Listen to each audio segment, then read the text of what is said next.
आपका हमारे चैनल में स्वागत है। आज हम विस्तार से उस प्रश्न पर प्रकाश डालेंगे कि सबसे बड़ा कौन, धर्म और कर्म में आखिर सबसे बड़ा कौन है। धर्म और कर्म के बीच अंतर क्या है। जानकारी अति महत्वपूर्ण है, इसलिए आपसे अनुरोध है कि वीडियो को पूरा देखें, अंत तक देखें, बिना स्किप करें, ताकि आप तक ये महत्वपूर्ण जानकारी पूर्ण रूप से पहुंच पाए। वीडियो अच्छी लगे तो लाइक एवं शेयर कर दीजिएगा एवं चैनल को सब्सक्राइब कर दीजिएगा। तो चलिए शुरू करते हैं ये अति महत्वपूर्ण जानकारी भरे वीडियो को। धर्म हमें अच्छे बुरे कर्म क्या होते हैं और उनका क्या परिणाम होता है इसकी जानकारी देता है। सकाम कर्म या कामना युक्त कर्म के दो परिणाम या फल होते हैं, पाप और पुण्य। पाप से दुख और पुण्य से सुख होता है, इसलिए धर्म हमेशा पुण्य कर्मों की प्रेरणा देता है। सकाम कर्म से इसे जीवन में सुख और मरण उपरांत स्वर्ग मिलता है। जब निष्काम कर्म अर्थात कामना रहित होकर कर्म किया जाए तो मोक्ष मिलता है, क्योंकि निष्काम कर्मों का फल नहीं होता। भगवत गीता अनुसार निष्काम कर्म के मुकाबले सकाम कर्म बहुत छोटे होते हैं गीता अनुसार। इसलिए भगवत गीता अनुसार सदा हमें निष्काम कर्म ही करने चाहिए, फल की चिंता छोड़कर, क्योंकि कर्म करे बिना कोई नहीं रह सकता। प्रकृति सबसे कर्म करवाती है, इसलिए यही कर्मों का सबसे बेहतर धर्म है। धर्म शब्द संस्कृत के ध्री शब्द से बनता है, जिसका अर्थ होता है धारण करना। परमात्मा की सृष्टि को धारण करने के लिए जो कर्म और कर्तव्य किया जाता है उसे ही धर्म के अंग का लक्षण माना गया है। धर्म पुरुषार्थ है और पुरुषार्थ पालन में सुख मिलता है। पुरुषार्थ की प्रेरणा और प्रेम जीवन के साथ मृत्यु का भी महत्व बताता है। धर्म इंसान के लिए है, भगवान के लिए नहीं। धर्म अकेला नहीं रहता, धर्म को धारण करने से शीलता आती है, संयम, त्याग, विवेक और प्रेम से आता है। धर्म इसी जीवन में एक नए जीवन की ओर ले जाता है। धर्म का आश्रय संसार रूपी इस सागर को पार करा देता है। उदाहरण स्वरूप श्लोक में धर्म के 10 लक्षण बताए गए हैं।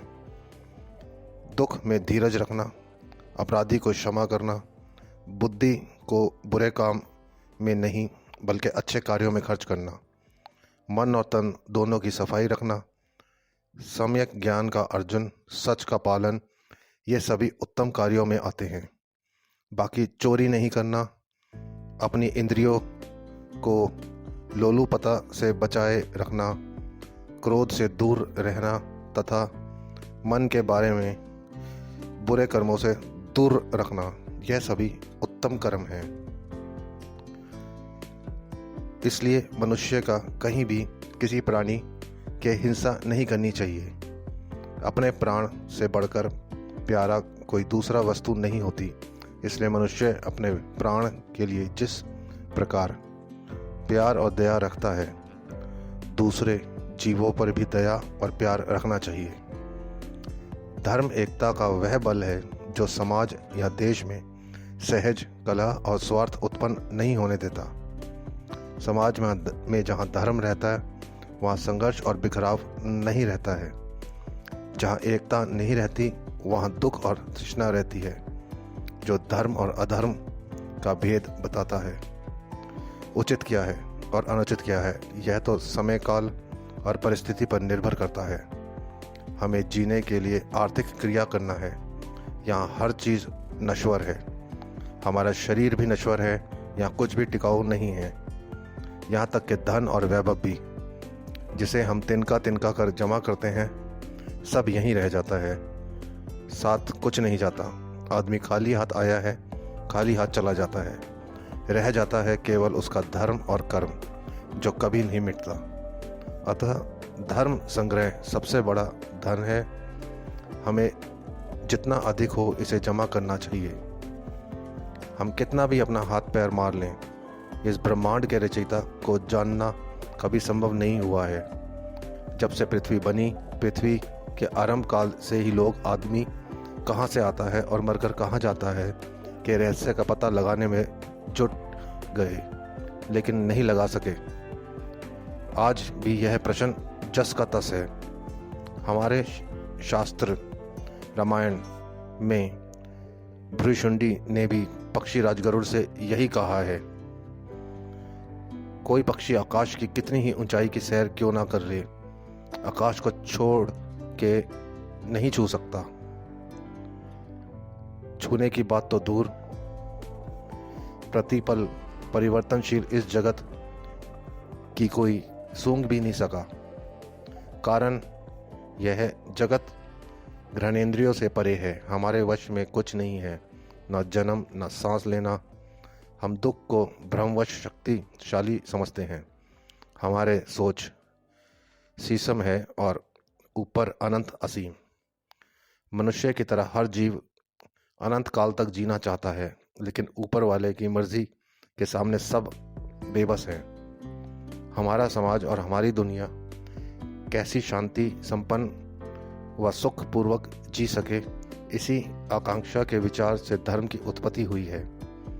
धर्म पुरुषार्थ है, इसके पालन में बड़ा सुख मिलता है, इसलिए धर्म भगवान के लिए नहीं होता। यह तो जी रहे जगत जीव के लिए है। जब तक जीव जगत है तब तक धर्म है। धर्म व्यक्ति के श्रेष्ठतर में बदलाव के कारक उत्प्रेरक है। धर्म जीते जी नए जीव की ओर ले जाता है। कोई भी व्यक्ति उच्च कुल में सिर्फ जन्म पाने से धार्मिक नहीं होता। धर्म का संबंध उसके क्रियात्मक कर्मों से है। धर्म रथ पर किसी को भी जबरन चढ़ाया नहीं जा सकता, जब तक उसका खुद मन हृदय ना चाहे। इस संसार सागर से पार कराने का एकमात्र आश्रय धर्म है। धर्म का रथ ही जिसमें दया, क्षमा, श्रद्धा, समता की डोरी से बंधा बल, विवेक, दम और परोपकार रूपी 4 घोड़े खींच रहे हैं, ये ही भवसागर से पार लगाएंगे। ईश्वर भजन इस रथ का सारथी है। इस रथ के सवारी का जीवन मृत्यु कुछ बिगाड़ नहीं सकता। इसलिए हमें धर्म और कर्म दोनों ही खूब सोच विचार कर करने चाहिए। नकारात्मक कर्म भविष्य को बिगाड़ कर रख देता है। अतः हमारा महत्वपूर्ण कर्म है अपने में व्याप्त कमियों को समझना। हिंदुत्व कहता है, धर्म के परिप्रेक्ष्य में सभी धर्मगुरुओं का एक सा मत है, वह है धर्म मार्ग पर चलने वाले आदमी के आचार विचार में शुद्धि जरूरी है। कुलसित हृदय आदमी को धर्म के मार्ग पर चलने नहीं देता। धर्म पर चलना तलवार की धार पर चलने समान है, जो सबों के लिए संभव नहीं। इस पर विवेकी और सर पर कफन बांधने वाले ही चल सकते हैं। संत तुलसीदास जी ने कर्म के बारे में कहा है, हमारे शरीर के अस्तित्व में आने से पहले ही हमारी नियति आकार ग्रहण कर लेती है। कर्म भाग्य नहीं है, यह तो हम जैसा करेंगे वैसा भरेंगे। कर्म की विजय हमारे बौद्धिक कार्य और संयमित प्रक्रिया में निहित है। सभी कर्म तुरंत पलट कर नहीं आते, कुछ जमा हो जाते हैं और इस जन्म या अगले जन्म में अप्रत्याशित रूप में लौटकर आते हैं। गीता में श्री कृष्ण ने कहा है, मनुष्य को फल आकांक्षा को छोड़कर कर्म करना चाहिए, इसलिए कि उसका अधिकार कर्म के फल पर नहीं, केवल कर्म पर है। हम जो भी कर्म करते हैं उसे सूर्य, चंद्र, वायु, अग्नि, पृथ्वी, जल, यम, सूर्योदय और सूर्यास्त सभी देख रहे होते हैं। ये सभी हमारे अच्छे बुरे कर्मों के साक्ष्य हैं। हमें कोई भी कार्य करने से पहले उसे अच्छी तरह समझ लेना चाहिए, क्योंकि सचेत होकर किए गए कार्य सुंदर और गंभीर होते हैं।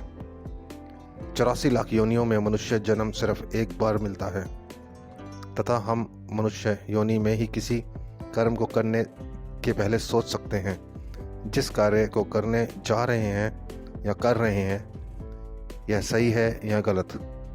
हम अपने वर्तमान जीवन में कर्म के प्रभाव को सुलझाने और भाग्य को बेहतर बनाने के लिए उसे जीवन में कर्म के प्रभाव को सुलझाने और भाग्य को बेहतर बनाने के लिए उसे बदल सकते हैं। हमारे ज्ञान और स्पष्टता की कमी हमारे नकारात्मक कर्म को जन्म देता है।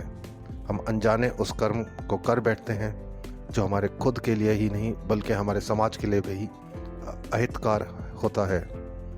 हिंदू धर्म के प्रमुख वेदांत के अनुयायी आज भी अस्तित्व में हैं। उनका मानना है ईश्वर और परमात्मा अपनी अपनी भूमिका निभा रहे हैं, परंतु अच्छे और बुरे कर्मों को चुनने के लिए आदमी स्वतंत्र होता है। मगर सांख्य दर्शन के अनुसार किसी परमात्मा का अस्तित्व नहीं है, किंतु कम उच्च विकसित अस्तित्व कर्म का फल पहुंचाने में भी मदद करता है तथा जन्म और मृत्यु के बाद मोक्ष भी दिलाता है। मगर वेदांत जैसे हिंदू धर्म को मानने वाले बौद्ध विचार, जैन व अन्य विचारों से असहमत हैं। उनका मानना है कर्म महज कारण व प्रभाव का एक नियम है। उनके अनुसार एक निजी सर्वोच्च ईश्वर की इच्छा द्वारा कर्म की मध्यस्थता की जाती है। इस तरह सबों के मत अलग अलग भले हों, लेकिन सबका सार एक है।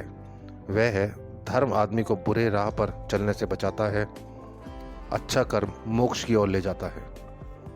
इसलिए हमारे लिए धर्म और कर्म दोनों का रिश्ता शरीर से आत्मा की तरह है। आशा करते हैं दी गई जानकारी आपको उपयोगी लगी होगी। वीडियो में अंत तक बने रहने के लिए आपका धन्यवाद। वीडियो अच्छी लगी हो तो लाइक एवं शेयर कर दीजिएगा एवं चैनल को सब्सक्राइब कर दीजिएगा। जल्द मिलते हैं एक नए एवं रोचक वीडियो के साथ। धन्यवाद।